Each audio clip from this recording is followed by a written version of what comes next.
La plupart des hommes passent leur vie à courir après des chimères en pensant que la séduction est une affaire d'argent, de muscles saillants ou de phrases apprises par cœur dans des manuels poussiéreux. Ils se trompent lourdement. Si vous continuez à croire que les femmes sont attirées par ce qui brille en surface, vous finirez seul, entouré de vos illusions et de votre amertume. La vérité est bien plus brutale et pourtant bien plus poétique. Il existe des forces invisibles, des courants profonds qui agissent sur l'âme féminine sans qu'elle puisse les expliquer rationnellement. Ce sont des qualités que la plupart des hommes ignorent parce qu'elles demandent un courage que peu possèdent. Comme le disait Marc Aurèle dans ses méditations, « Ne perds plus ton temps à discuter sur ce que doit être un homme de bien, mais sois-le. » Cette injonction stoïcienne est le fondement même de ce que nous allons explorer aujourd'hui. Il ne s'agit pas de paraître, mais d'être. Il ne s'agit pas de séduire par des artifices, mais de rayonner par une structure interne inébranlable. Les femmes ne cherchent pas un acteur de cinéma, elles cherchent un ancrage, une force tranquille capable de traverser la tempête sans ciller. Bienvenue sur Réflexion stoïque, votre sanctuaire quotidien pour maîtriser l'art de la séduction la plus précieuse et la plus pertinente. La première qualité que les femmes aiment secrètement, c'est cette forme de silence habité, cette économie de mots qui trahit une immense confiance en soi. Nous vivons dans un monde où tout le monde parle, où tout le monde crie pour exister, pour prouver sa valeur. L'homme qui sait se taire, qui sait écouter avec une intensité presque dérangeante, devient immédiatement une énigme fascinante. Ce n'est pas un silence vide, c'est un silence qui pèse, un silence qui observe. Lorsqu'une femme parle et qu'elle rencontre ce regard calme, cette présence totale qui n'a pas besoin de l'interrompre pour exister, elle ressent une sécurité profonde. Elle sent que cet homme possède un monde intérieur si vaste qu'il n'a pas besoin de mendier l'attention par le bruit. La psychologie nous apprend que le mystère est le premier moteur du désir. En ne révélant pas tout, en ne cherchant pas à vous justifier, vous créez un espace que son imagination va s'empresser de combler. C'est dans ce vide que l'amour commence à germer. Imaginez une scène de la vie quotidienne. Vous êtes au restaurant. Au lieu de raconter vos exploits ou de chercher à l'impressionner par vos connaissances, vous posez une question profonde, puis vous vous taisez. Vous la regardez vraiment. Vous captez les nuances de sa voix, les hésitations de son regard. Ce silence devient un écrin pour sa parole. Elle se sent vue, entendue, comprise comme jamais auparavant.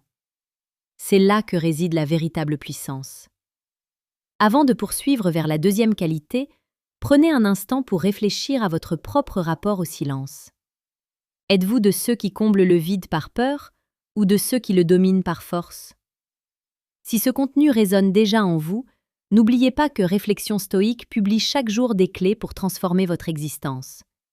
Abonnez-vous maintenant pour ne rien manquer de cette évolution. La deuxième qualité, c'est la vulnérabilité maîtrisée. Attention, je ne parle pas de faiblesse ou de complainte. Je parle de la capacité d'un homme à montrer ses cicatrices sans en avoir honte, à exprimer une émotion sincère sans perdre sa stature. Une femme n'aime pas un robot de marbre. Elle aime l'homme qui, au milieu d'un moment d'intimité, est capable de dire « j'ai eu peur » ou « j'ai douté, mais je suis là ». C'est ce contraste entre la force brute du protecteur et la sensibilité du cœur qui crée une alchimie irrésistible. C'est le guerrier qui sait poser ses armes pour caresser une joue. Cette honnêteté émotionnelle est d'une rareté absolue dans une société qui pousse les hommes à une virilité toxique et rigide. En montrant que vous avez un cœur qui bat, vous lui donnez l'autorisation d'ouvrir le sien. C'est un acte de courage héroïque que de se montrer tel que l'on est, avec ses doutes et ses espoirs, tout en restant le pilier sur lequel elle peut s'appuyer. La troisième qualité est sans doute la plus secrète et la plus puissante. L'indifférence au chaos. Une femme, par sa nature émotionnelle et cyclique, peut parfois être submergée par ses propres tempêtes intérieures ou par les pressions du monde extérieur. Ce qu'elle cherche alors, ce n'est pas un homme qui s'énerve avec elle, ni un homme qui fuit le conflit. Elle cherche un rocher. L'homme qui reste calme quand tout s'effondre, qui ne se laisse pas emporter par les provocations ou les crises de nerfs, possède un ascendant psychologique immense. C'est l'essence même du stoïcisme appliqué à la relation. Si vous restez imperturbable, non pas par mépris, mais par maîtrise de soi, vous devenez son point de repère. Elle sait qu'avec vous, le monde peut brûler, elle sera en sécurité. Cette stabilité émotionnelle est perçue comme un signe de haute valeur génétique et sociale. C'est la preuve que vous dominez votre environnement au lieu d'en être l'esclave. À ce stade de notre réflexion, il est crucial de comprendre que ces qualités ne s'achètent pas. Elles se cultivent dans la solitude et l'effort. Si vous ressentez le besoin de structurer radicalement votre approche et de devenir cet homme d'exception, je vous invite discrètement à cliquer sur le deuxième lien en description pour télécharger le manuel brutal du séducteur stoïque. C'est un outil conçu pour ceux qui ne se contentent plus de la médiocrité. La quatrième qualité est l'ambition silencieuse. Il n'y a rien de moins séduisant qu'un homme qui se vante de ses projets futurs sans jamais agir. À l'inverse, l'homme qui travaille dans l'ombre, qui a une mission de vie claire et qui y consacre ses journées avec discipline, dégage un magnétisme animal. Les femmes aiment les hommes qui ont un but plus grand que la relation elle-même. Elles ne veulent pas être le centre de votre univers, elles veulent être les compagnes de voyage d'un homme qui sait où il va. Votre obsession pour votre propre excellence est le plus grand aphrodisiaque. Quand elle vous voit vous lever tôt pour travailler sur vos projets, quand elle voit que vous avez le courage de dire non à une sortie pour rester fidèle à vos objectifs, elle ne ressent pas de la frustration, elle ressent de l'admiration. Elle voit en vous un leader, quelqu'un qui est capable de construire un empire, petit ou grand, et elle veut en faire partie. Enfin, la cinquième qualité, la plus romantique et la plus profonde, c'est l'attention aux détails insignifiants.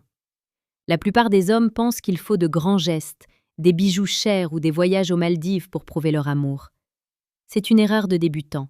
Ce qui touche une femme au plus profond de ses entrailles, c'est l'homme qui remarque qu'elle a changé de parfum, qui se souvient d'une peur qu'elle a mentionnée il y a 3 mois, ou qui sait exactement comment elle aime son café sans qu'elle ait besoin de le dire.